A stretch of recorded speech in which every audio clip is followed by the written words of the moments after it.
Today's show is sponsored by Tweezy.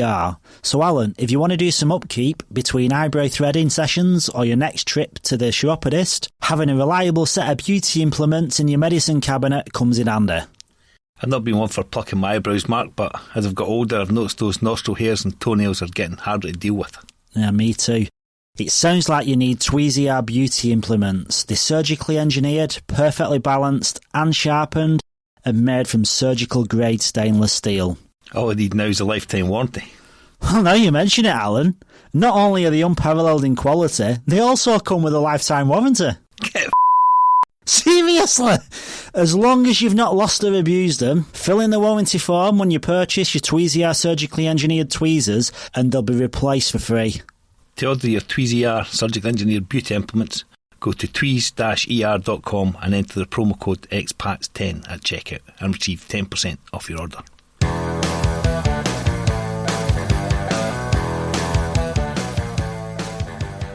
This is Alan. I'm Mark.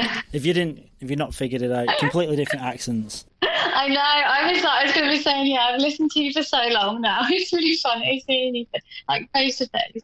Are you from like Bristol then, or? No, I grew up in Shropshire.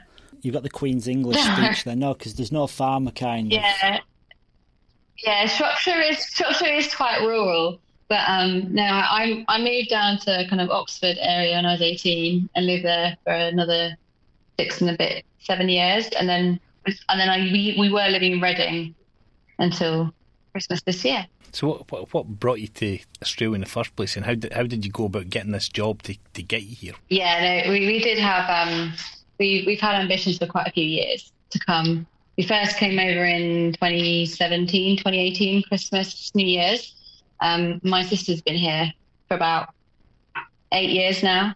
So we all came over as a family for the first time. So after that family holiday, when we first came over here, we had a really great time, and we did all the traditional holiday stuff. But then we did have some time, just me and my partner, just walking around and being like, oh, could you see yourself here? Is it, this is really, because when you come over for a holiday, it's a holiday, isn't it? You don't see it as you would if you were living here. But I think, at the time my sister was like, oh, so do you really like it? Do you want to live here? Of course, my sister's been campaigning for years for all of us to come out. And I think, me and my partner were just thinking at the back of our heads, maybe. My partner had his offices, his company had got offices in the CBD in Sydney. So he actually went and spoke to the office team when we first came on that holiday, just to see what the opportunities were, what it was like. So that was really good for him. But for me, with my career, because I've worked as a scientist my whole life and worked for big national laboratories, and my particular field of research is not active in Australia at all. There's no representation. So for me, I couldn't see a straightforward path of what kind of job I could do, because my expertise is not really needed here, because it's not active. So I would have really had to start thinking a little bit outside the box of different types of jobs I could do, or I could transfer into a different field, or go into a slightly different position. So that's what I was starting to look at, is in the research and innovation sector, what kind of jobs that I could do that perhaps weren't kind of frontline research and research science, but more either applied research or innovation or more leadership type roles. So I was, surveying the job scene, seeing what was available. And then about a few months after I returned from the holiday, that's when I'd applied for this. There's an Australian Institute of Physics Women in Physics lecture tour. It's something that's awarded each year, and every other year it goes to an international physicist. And so that was the year they were calling for international physicists. Lo and behold, they offered me the position. So I thought, God, this is, the stars are aligning, great stuff. So I came over here, and that for me was a big test, because then I got to see more of the country. I got to see more of the physics community, to see what other types of physics was active, to see what the universities were like, and get to actually talk to the community. So I got to really establish some links and networks through that. And that was 3.5 weeks in August 2018, visiting 6 states across Australia. And yeah, that was a really fantastic opportunity. And that was where I first visited the Lucas Heights campus, which is one of ANSTO's science campuses, and just outside Sydney. And that's where I found a kind of home from home. I think it's the best way to describe it, because the Lucas Heights campus, being a national laboratory and national research infrastructure, was really similar to the place that I was working for 12 years before.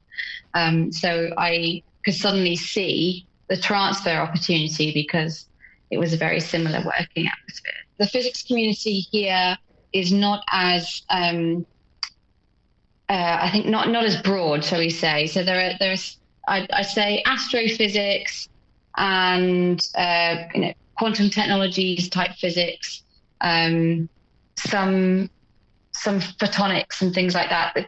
They're quite specific areas, but it doesn't cover all of physics really. Whereas in the UK and Europe and US, you've got really broad range of physics communities, whereas here you've got some kind of really strong areas, but it doesn't cover all areas. But ANSTO, being kind of Australia's nuclear science technology organisation, that was the kind of closest equivalent to the type of research infrastructure that I was working at in the UK. And they basically have very big, it's big and expensive research equipment, big particle accelerators, a big X-ray machine, the kind of stuff where you can only build it with kind of national scale funding, like tens of millions, hundreds of millions type investment. Yeah, so I kind of spotted this out the corner of my eye. I thought, well, this is quite nice, because they do kind of fundamental and discovery research, but they also do a lot of applied research. And they work with industry, supporting industry innovation, supporting technology transfer, and doing a lot of applied science that has very tangible societal benefit. And that's right up my street, because that's why I do physics. I do physics and engineering in order to solve real world challenges and complex questions. So that's the kind of environment that I'm really drawn to. And I started reading all your like documentation online, everything that you've been posting, and it gets really complex when you're actually talking about your particle accelerators and what they call plasma based accelerators, and it's something that I find intriguing, but it's, I don't know, it's straight over the top of my head. When you're doing your applied physics and stuff, what do you apply these techniques and things you're researching to then? Yeah, so with particle accelerators and the type of particle accelerators I work with, we're using ion beams, which are basically kind of the heavy particles, the bits that make up the middle of an atom. And when you but basically shoot that at material, you can use it as a probe to understand what the material is at a atomic level. So you can understand its elemental makeup, or that you can understand the chemistry of what that material is made of. So that's a lot about what the department that I do now. They essentially apply these nuclear probing techniques to materials to understand what that material is made of. We can also flip it the other way around and say that if we do know what a sample is made of, but we want to analyze it at a really, really sensitive level in order to determine things like, it's basically in order to unravel the information that's stored up in the sample that you wouldn't be able to ordinarily do by weighing it or by putting it in normal analyzing machines. And one of the areas that we're quite strong in is a type of technique called atomic mass spectroscopy, that essentially is able to carry out dating of a material by looking at some type of radioisotope or radioactivity that's in that material. So they apply that a lot for environmental monitoring. So there's a couple of things that have been running for decades, actually, that we've been doing in environmental research. And that's in being able to look at things like groundwater, to assess the type of elements or radioactive elements that are in that, to tell you how old the water is when it's come out of underground. Or they can even look at the air bubbles and water that's stored in things like ice cores that have come from Antarctica. So they dig these things, dig them out, and essentially you can tell by analysing what's inside it. That's a way of tracking the air and the water as it was tens of thousands of years ago when that ice was formed. So you can look at the carbon content in order to understand what the atmosphere was like at that time. So if you can understand what the atmosphere was like in the past, you can then try and use that to feed models of what the climate's going to do in the future. I used to deal with surveyors a long time ago back in Scotland, actually. I can't remember the university they're from, but they used to go to the Antarctic and Arctic and stuff and do that exact same thing. You'd go out there, survey, and then take the cores out and then ship them off back to somebody else to analyse them. Yeah, that's what would come to us then, yeah. So is that a similar thing to carbon dating then? Yeah. So it's basically it's carbon dating, but what we can do with the particle accelerators is do it on, and if you only have a tiny amount of sample, like a really precious amount of sample, or a really low amount of carbon. So we call it micro carbon analysis or micro radiocarbon dating. So that's some of the stuff that's they're really well developed techniques that have been going on for a long time. Really well honed. But one of the really exciting things that drew me to the role that I applied for was kind of leading the team through a new area of applications that are developing. And one of the areas is actually using these particle accelerators and radiation, is radiation that can mimic the type of radiation you get in space.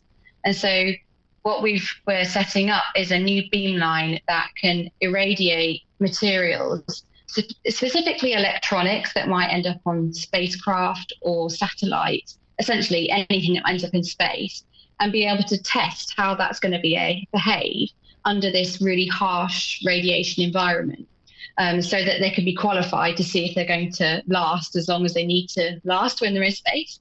So and with the Australian Space Agency opening recently, there's kind of a big push in Australia to support advanced space technologies and development and new materials, quantum materials, advanced electronics and semiconductor development. That's a really big growth area for the country right now. And that's something that we're also supporting by opening up this new testing beamline. Do you think like Australia now, as they've got you over and you're in the role that you're in, and they've got the space station they've got the space program up and running?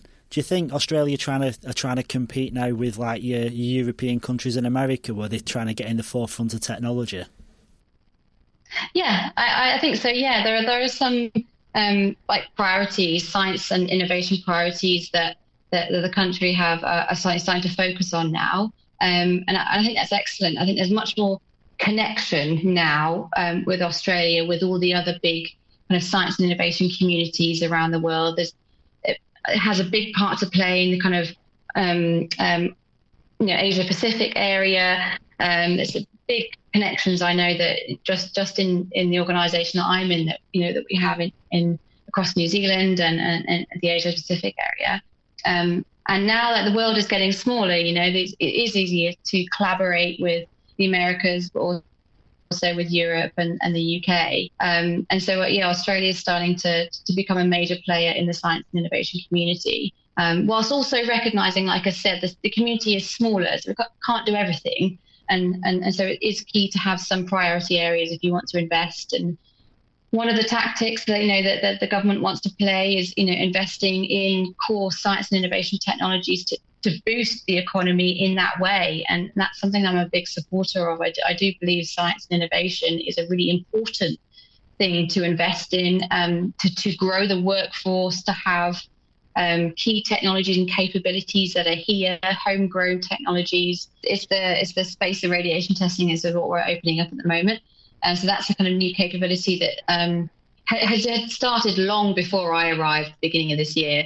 But it's only just kind of got to the stage now where we're going to be having the first experiments and first users come through. So we're kind of hoping that, the data is good and it's strong, and that we have a niche offering, and that folks that want to use it.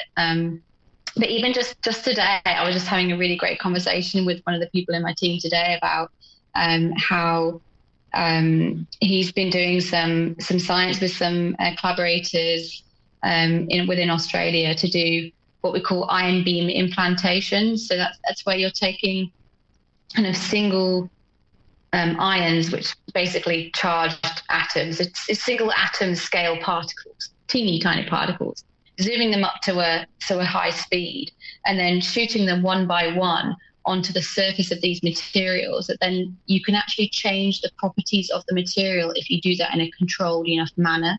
So they've been doing that to control the performance of these semiconductor materials that can be then used in all sorts of advanced electronics and so on. Firing particles at material to change the way they... Yeah, that's pretty much it. That's pretty much it. So, and that's the kind of stuff that's, you're really starting, you're on the nice, what I like is the nice boundary between, it's explorative, looking at fundamental materials and how they behave, but it has, it's led by a mission. There's a mission there because you want to improve electronics, or you want to make sure that they can be used for lots of other kind of fancy things that will end up technology of tomorrow. And I love that.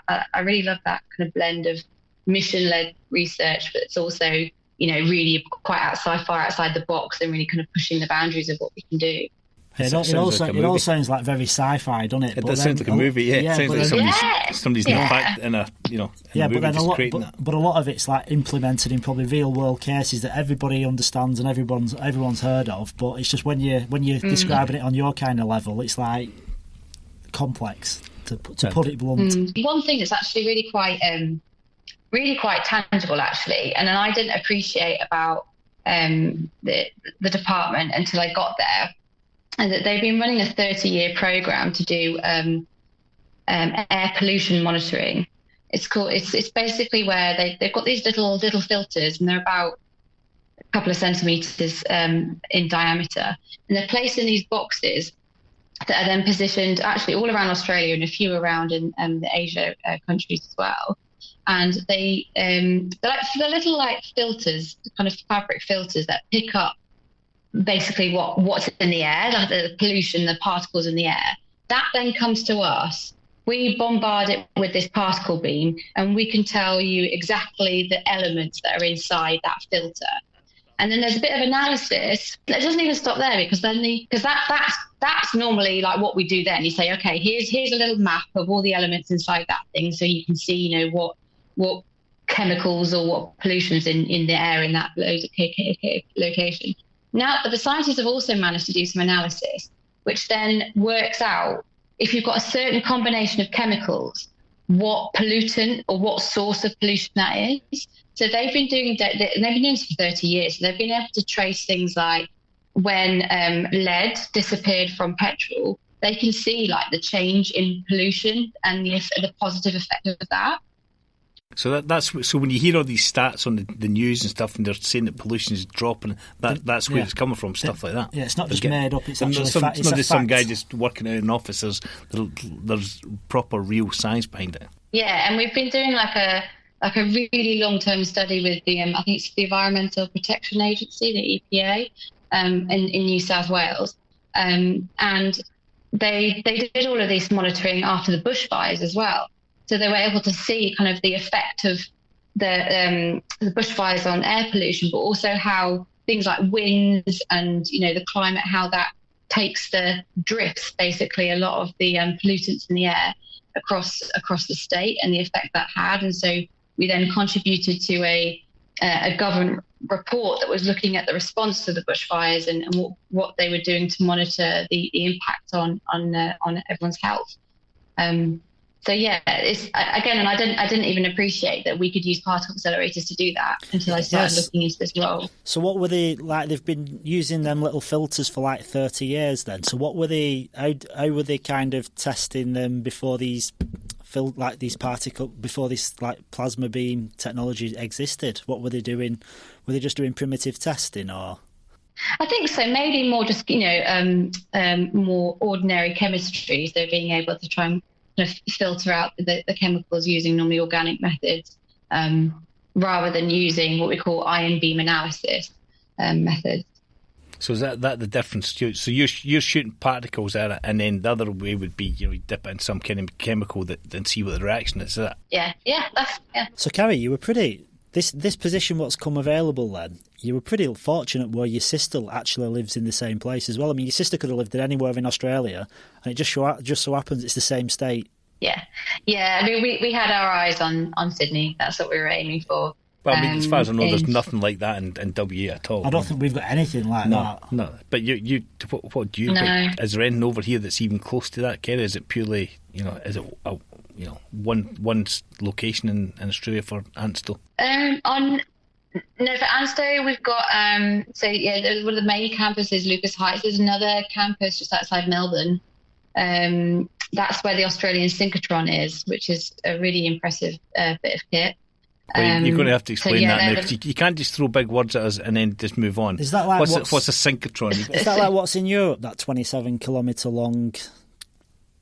It looks really similar. It's not as big. Is it the same kind of thing though? What's it called? That now the accelerator. The accelerator. The LHC, the Large Hadron Collider. LHC. Yeah, that looks awesome. I've watched many programs on that. Brian Cox has done some really good documentaries, and there's a hell of a lot of scientists there that they're based there permanently, aren't they? Yeah. So it's really similar. It looks very similar, but it's a smaller scale. So it's a circular building. It looks like a big silver donut, and it's got a ring inside, and that's where these electrons, so different types of particles, are zoomed up to almost the speed of light, and then they go round, and then you pass them through some different magnets, and you can force them to give off very bright X-rays, and it's the X-rays that are then used by the scientists to probe material at the molecular level, so you can then understand material at the really kind of fine detail level. What I'm always fascinated by is, even just going back to my own industry, okay, so as a surveyor, I sort of learned, first principles, how to turn angles, how to measure distance, just basic stuff like that. And then now, the technology now, you no harm to the surveyors out there, but you could basically train a monkey to use some of these bits of kit. They're so easy to use. Different story when things go wrong, and then your training comes in. But is that what science is like now? Are you sort of standing on the shoulders of the people that came before you, or do you understand right from first principle right through to now, Ceri? Because that must be an incredible amount of knowledge to hold in your head. So what normally at this level we know a lot about a little.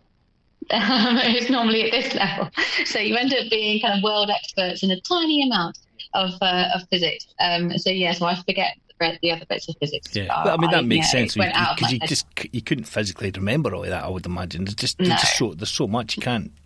So you're trusting somebody who tells you some part of it, then your knowledge goes to the next part, and so on and so on. And it's just quite incredible how, over generations that has built us up to, we're now firing beams at bits of, materials to find out. I mean, it's just incredible. How long have they actually been doing the particle accelerators? How long has that technology been around for? So probably the first proper accelerators that were working with research was kind of in the 50s. And actually, in Australia, the particle accelerators, the type of science that we do in our department, that's been alive and kicking since the 60s in Australia. So a long time. It's really well developed technology. It's very well understood now. When you're not being a physicist, Ceri, what do you kind of do to unwind? What is it you enjoy doing? I really like the beach, and I really like the. I've never lived on the coast actually, because I've always lived very much inland in the UK. My partner grew up on the coast in Bulgaria, and so he was always very coastal baby. But he spent half his life in the UK, inland in Reading. So.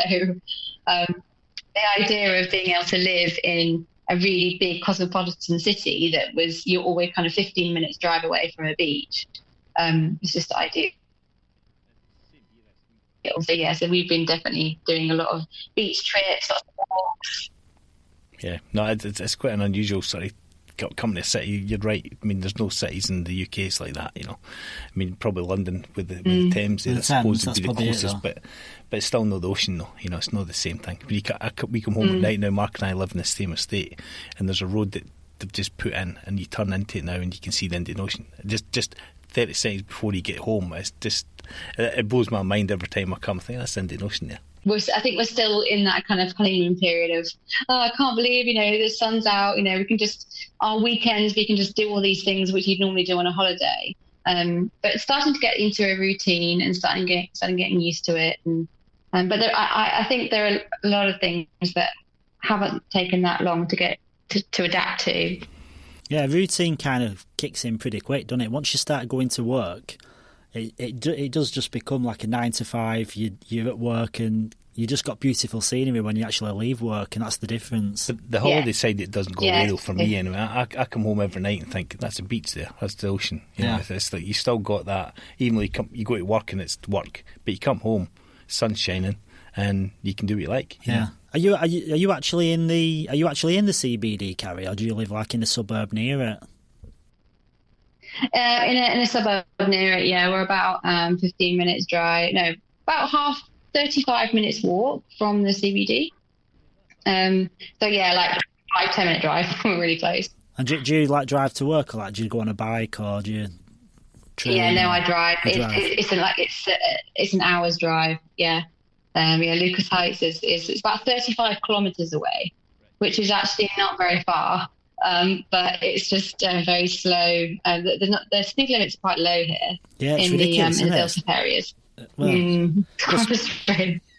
100k for a speed limit on a freeway is just ridiculous, anyhow, isn't it? I mean, it's like 60 mile an hour. No, I know. Well, the roads I'm on, it's all like 50 and 60 kilometres an hour. It's really slow, and then towards the end it gets up to 80, and then I'm like, oof, off we go. Exciting, foot down.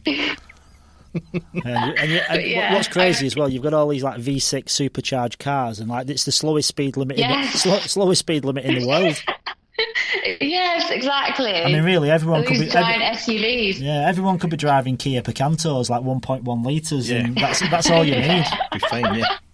Yeah, exactly. Yeah, but if everybody did that, and then there'd be no pollution, Kerry wouldn't have any research. She need to find someone else to research after that. Well, with the COVID, and then when they had the hard lockdowns all over the world, I mean, you look at some of the smog, what just completely disappeared because there was no pollution. It's unbelievable. I mean, people could actually see actual. I think it was China, and they could see the Himalayas and some ridiculous. There's been a few where they've never actually seen it because of all the smog. You can see actually behind me, we still don't have any furniture. You've not been here long, Kerry. It's okay. Yeah. You don't need much. You're never in the house anyway. You go to work, you come home, the weather's beautiful. You just go, let's go out. Let's go for dinner. Let's go somewhere. Yeah, exactly. Well, that's what's happened to us. Is that every weekend we've just been out doing stuff.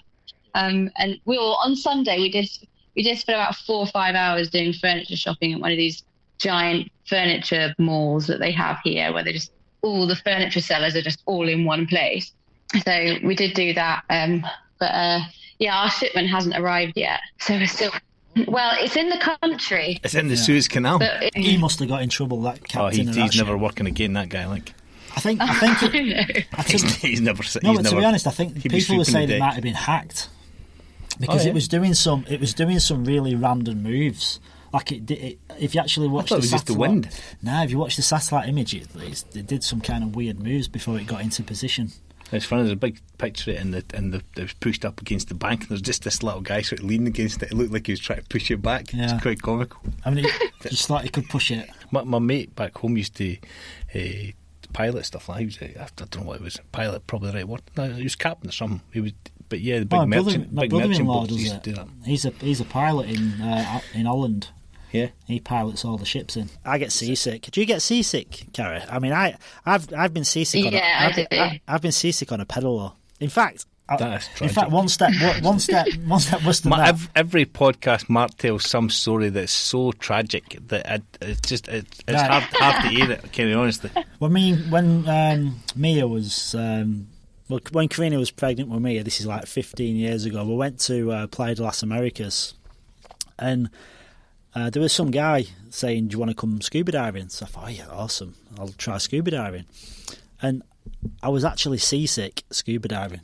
In the water? You can't get seasick in the water. I was seasick scuba diving. And I told him, he said, you can't get seasick scuba diving. I swear to God, I got back to the hotel, I was asleep for 6 hours. Anyway, we veered way off the topic there. Have you tried surfing, Ceri? Not on this trip yet, but we have done it when we were first over here. We did a surfing lessons day, which was great. We both absolutely loved that. You can do some damage. I mean, I went up to Yanchep and I bought myself a bodyboard. I went up to some bad waves, and I didn't realise it was like, there's like a lagoon at Yanchep and it's pretty calm, but if you go right to the end of it, the waves are a bit choppy. It nearly snapped me in half, and literally the bodyboard flipped me back.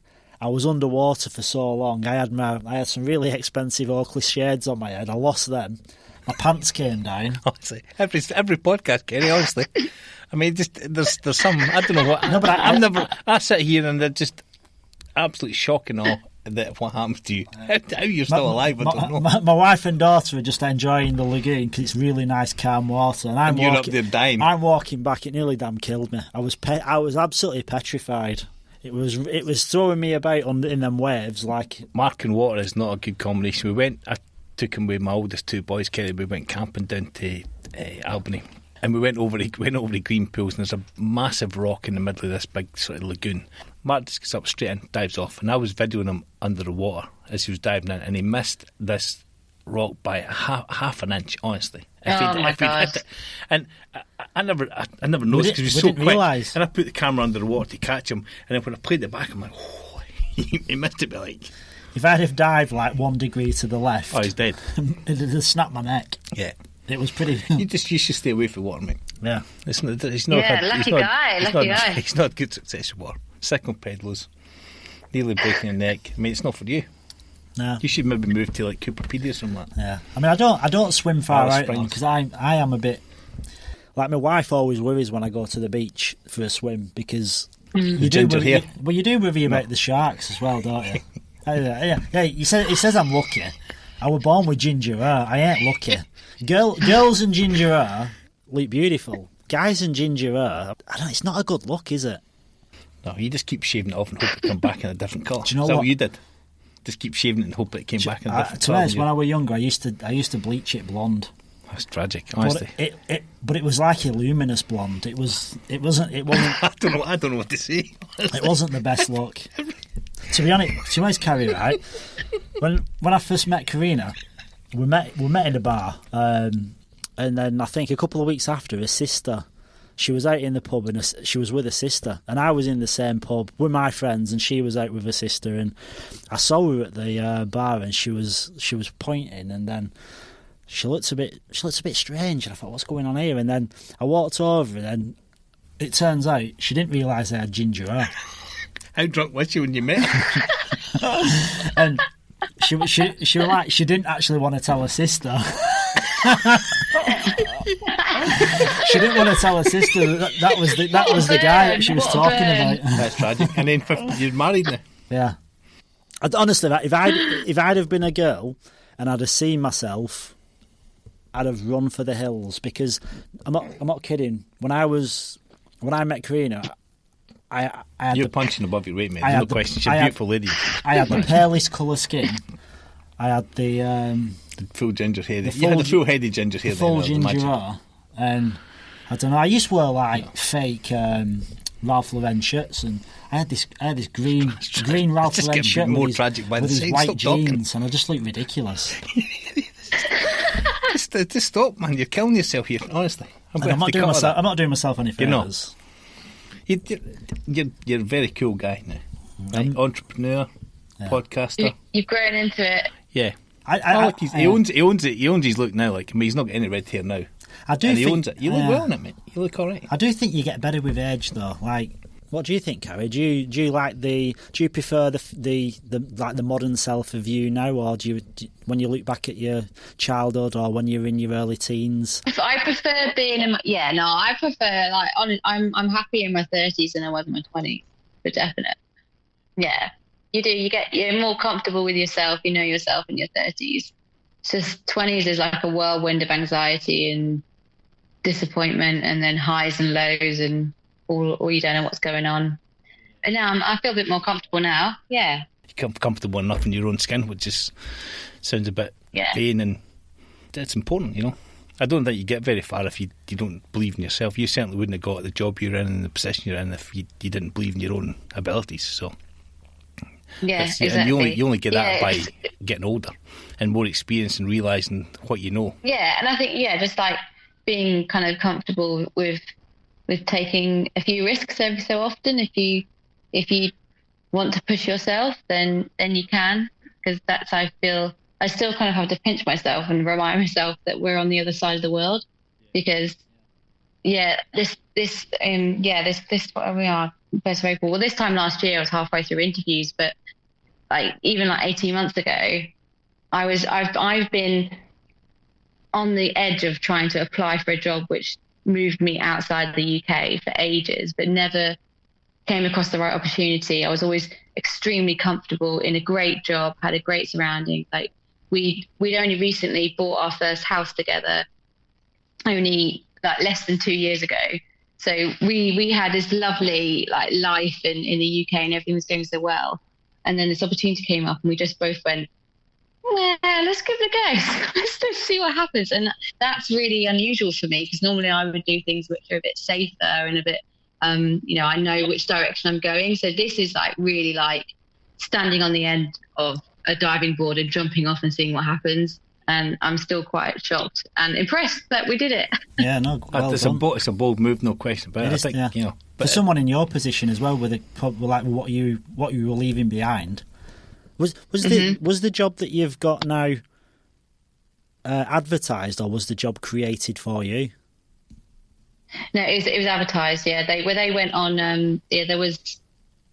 Took them about a year and a half of advertising, actually, because it's quite a difficult role to fill. Yeah, it sounds very, very, very specialist. It's not like you're looking for. Yeah, there's be a handful of people in the world that could do it, I would imagine, Ceri. Yeah, because the technical speciality is there's only a few of us in the world with that technical speciality. But on top of that, because it's a leadership role and a fairly senior leadership role, you then need to have that kind of combined experience of someone with all the technical skills, but also the interest to go into kind of leadership and all the politics that's associated with that. Because most people who are in physics and research, they want to do the experiments or the research. The collaborators don't necessarily want to do the kind of people leadership and strategy and so on.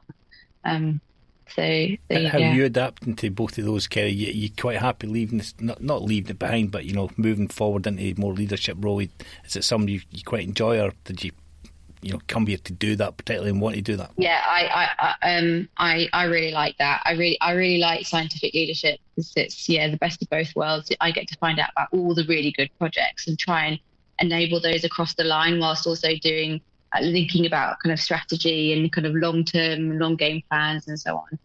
I really enjoyed that, and this was a step up in responsibility from the job I had before. So again, it was a kind of career opportunity for me to kind of really grow and challenge myself, whilst also have the opportunity to live in a city that we love. I was trying to do an intro for you, and I was actually reading through everything that you've kind of do you know the link through your Instagram page? And I was reading through it all, but it's all tongue twisting for me. I'm reading it, and it's I can't even understand what I'm reading. You put a lot out there, don't you? When you look at your page, is that for more for family to keep in touch as well? It's a bit of everything, really. Yeah. So a lot of my my kind of friends and people that I've known from university or from home, they're all over the world.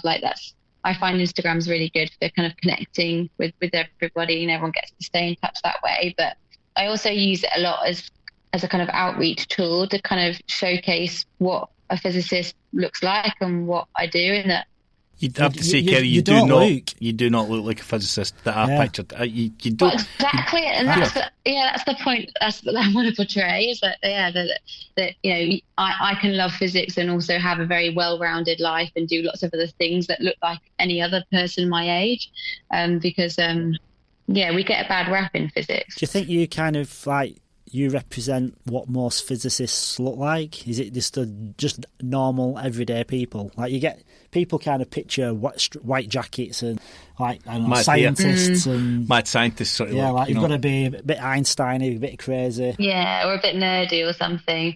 But there's a whole range. Like in physics, there is a range. I think it is still quite dominated by white men, but it's actually changing. It's a lot more diverse than it's ever used to be, and that the range of different kind of jobs you can do with physics is really quite extraordinary.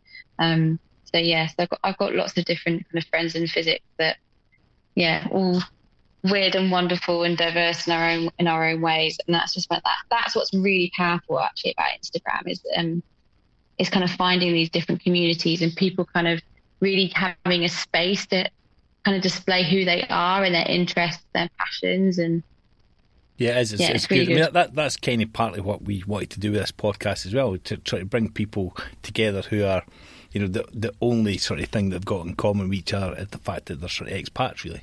And because what Mark and I found when we started chatting, well, we sort of met through our wives they were friends with each other, and we met through that, and then you realise how similar you are to each other, even though we used to stay in the opposite end of the country for each other, different, probably different circles of friends and things, and then you realise that we're very similar because we've said yes as many times as each other probably to get us here, and then you meet other people who are very similar, but they look totally different. I mean, we had no expats friends when we got here. Now we've got tons of expats friends. Different nationalities. Yeah, it's not through trying, though, is it?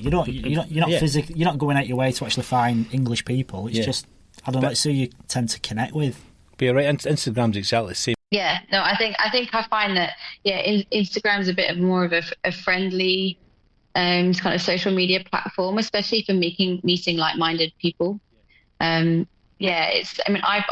I've made friends through Instagram. I actually have a friend in Sydney now, and we met on Instagram through kind of she studied what did she study? Some kind of biomedicine, and so again, we don't have a science thing in common. It's just that we both do a lot of science outreach and try and communicate what our science is to the general public.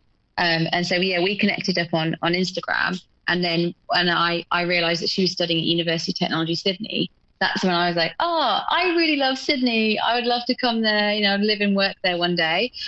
So then we kind of met face to face when I came in 2018.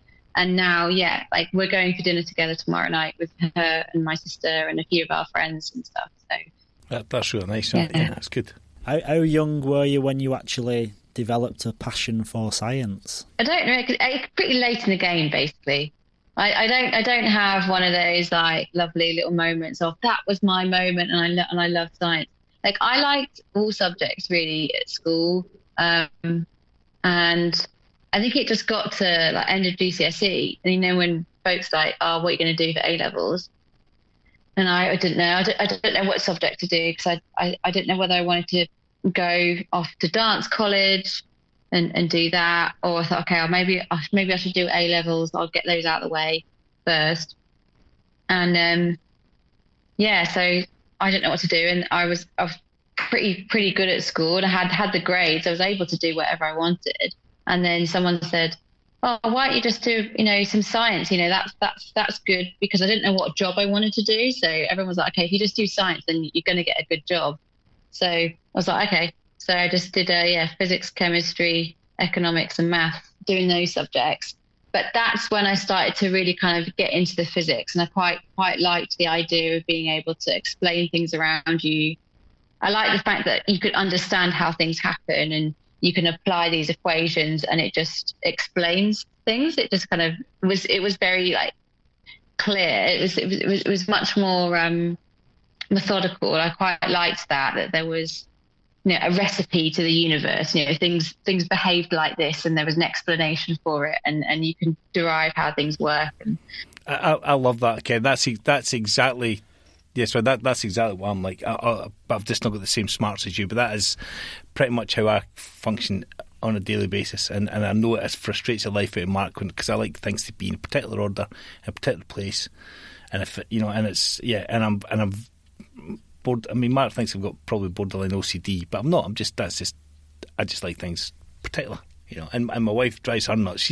Although she's a scientist and stuff, she's not quite as particular about things as I am. So that causes some grief every now and again. But so physics makes perfect sense for you then. The type of person you are to go into that kind of order and be able to fix it is. I'm more interested in who this person was that actually said, "Why don't you just do science?" Was it just some random person, or was?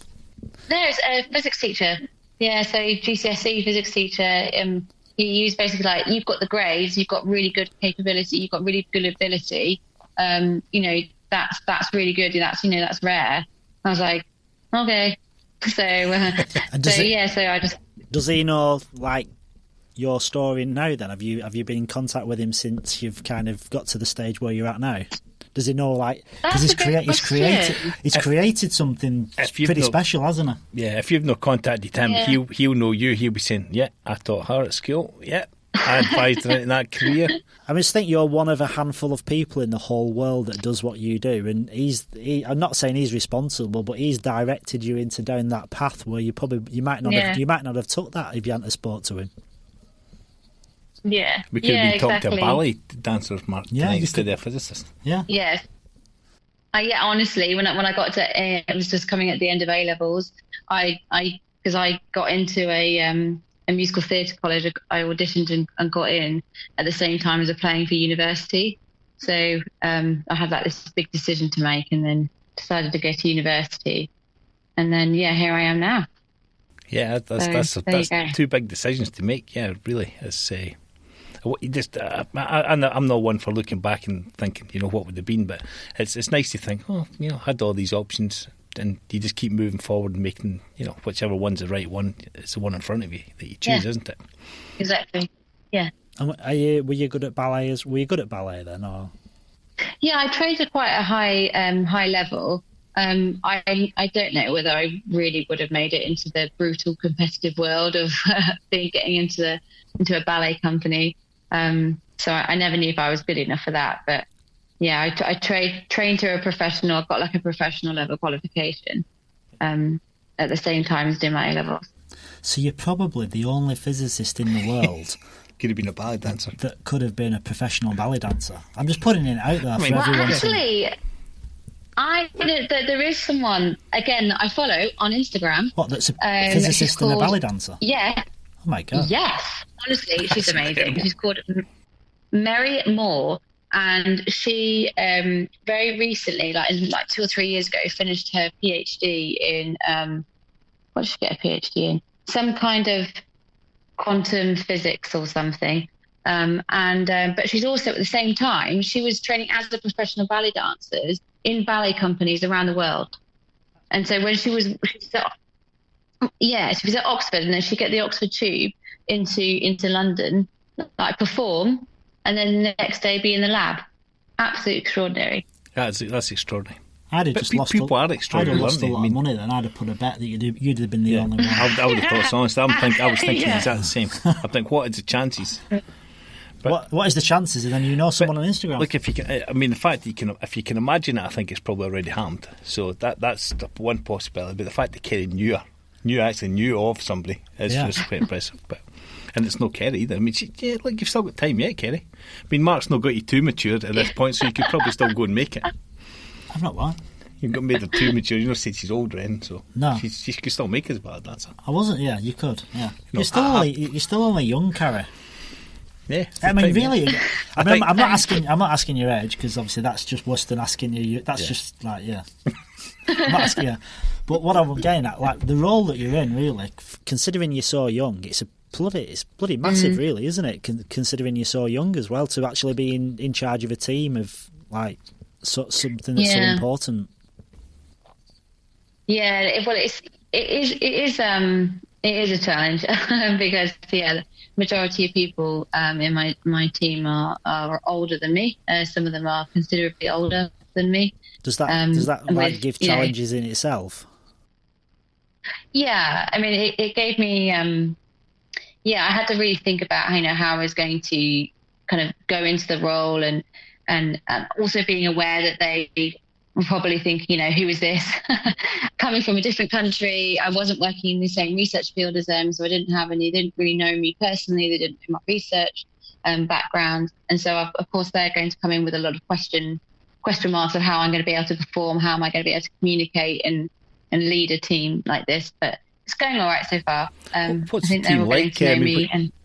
Sorry to interrupt you. Just when you say, you're coming from a different country and stuff, I pictured everybody that works with you from a different country, really. I can't imagine that you're the only, expat that's working there. Is everybody else there Australian then? No, it's a really international mix. Yeah, that's what I would have thought, because you're so specialist. You think it'd need to be, really. Yeah, there's quite a few people that come over from Europe, lots of different European countries. But they've been there a long time. So they've been there, 10, 20 years. So there's a couple of people who recently come over, and we are going to have a new starter soon who's just finished their PhD, and they're an Italian citizen. So it's, there's a big mix. It's got to be so specialist. You think it's got to be, it's got to be. You couldn't pull all of them just for, a suburb in Sydney, to do your job. You need to, like Mark says, there's not many people like you in the world, so I imagine your colleagues you work with be equally. Do you feel, like, without obviously bigging yourself up, do you feel kind of pretty special that, like, you're in such like a 1%, well, you're so niche, aren't you? And there's probably, like you said, only a handful of people that actually have got your knowledge. Does that, like, kind of make you feel like pretty proud of where you're at and how you're in the position you're in? It's got its pros and cons, because it's good to feel that you're in something where you're really contributing, because you're in a field of a small community. But then it also kind of limits your career options a bit, because there's only a few places in the world where you can work and do those type of jobs. You still have to start to be think a little bit outside the box of how to develop your career, or if you end up in an organisation that is not clear what your career path or growth path could be. So wait, as a risk can sound like some kind of interview. Where do you see yourself in sort of 5 years then, Ceri? Do you have a plan, or you just quite happy, let's just go to the beach tomorrow and work out what happens next day? Yeah, pretty much. Yeah, we're looking at it, kind of on a few months at a time at the moment. Just going to settle in, see how we go here. Just keep checking in regularly with each other. See my partner, just to make sure that we're still happy, that we're happy with the decision that we've made, and see where it goes. So we'd probably keep you up, really, Ceri. It's what time is it? Well, it's 8:30 here, so that's 11:30. Of course, yes, 11:30. Yeah, I mean, I know you're on the holiday weekend and stuff, but your partner's going to have to come back through now and finish doing what he's doing, building. So we've got to fix the other bedside table. Yeah. See, listen, I know it's 11:30, but I want it built before I go to sleep tonight. We'll get back to work. Well, because it's been lovely speaking to you, Ceri. I'm sorry to keep you so late. That's all right. It's been a pleasure. And apologise to your partner as well for taking time. And we've stopped him doing his building. We've probably messed him up. I know. Well, I've got to go get the other bedside table now. That's our main bit of furniture in the apartment. Yeah. Ceri, it's been lovely speaking to you. Thanks very much for your time. Thank you. Thank you. Yeah, it's been really fun. Thanks for listening. And if you enjoyed the show as much as we did, follow us on Instagram and Facebook at Expats and Corkats, and hit that subscribe button.